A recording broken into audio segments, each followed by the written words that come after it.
So we brought you a couple of comparison videos in the past, and we've been asked quite a lot to compare the BMW M1000XR against Ducati's flagship RS. Both these bikes obviously fall into the same category.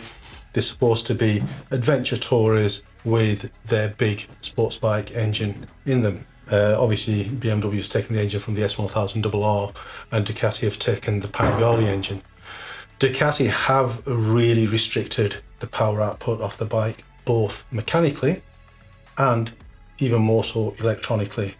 When we got into the map, there were quite a lot of restrictions that were very different to the Panigale, to the way that the Panigale is set up.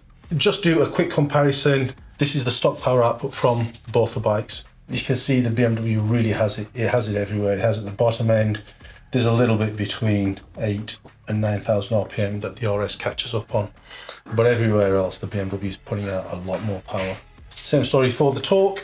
Again, the BMW is putting out more torque everywhere except between 8 and 9,000 RPM, where the Ducati just seems to blip over the top of the curve.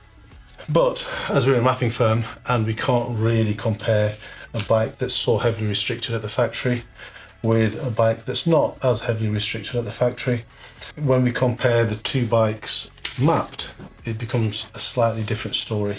The BMW still makes 17 brake horsepower more than the Ducati, but it's all above 12,000 RPM. Between 5 and 7, 8,000 RPM, the BMW has slightly more power, but above that, between 7.5, 8,000 RPM through to 10, the Ducati has it. Then the level pegging up to 12,000 RPM, where the Ducati starts to plateau off and the BMW carries on making power. So yes, the BMW does have more power, but it is between 12 and 13,000 RPM only. How often you're going to be up there on the road, I'm not really sure. That's something for yourself to decide. As far as the torque's concerned, after the map, again, the BMW does really have it, apart from between 7,500 RPM and 10,000 RPM, where the Ducati is a little bit more powerful. So that's the power figures there. There is more to be had out of the Ducati, but it's going to start to need some hardware modifications. We're led to believe that it's going to be the intakes that are the restrictive part. We will be putting some Panigale intakes on our RS, and we'll keep you posted as to what that does.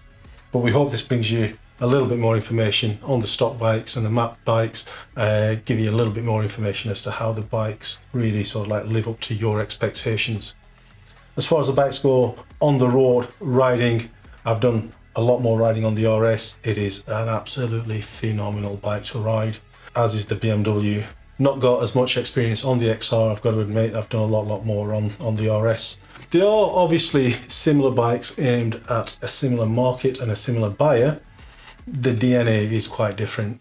The BMW has got BMW DNA. You can tell you're riding a BMW, and the Ducati has the Ducati DNA, and you can tell you're riding the Ducati.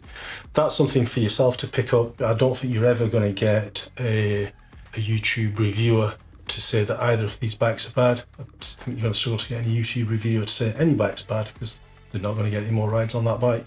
But that's by the by. But both of these bikes are phenomenal. It really is a case of you picking what is important to you and making a decision that fits you, your lifestyle, and what you want out of a bike. We do have development videos on both of these bikes. There will be links in the description below. Please do check them out. If there's anything else you'd like us to try and bring to you, please do put it in the comment section and we'll do what we can for you. Please do hit the like and the subscribe buttons. It really does help us out, and it keeps you notified of any new content that we bring you to the channel.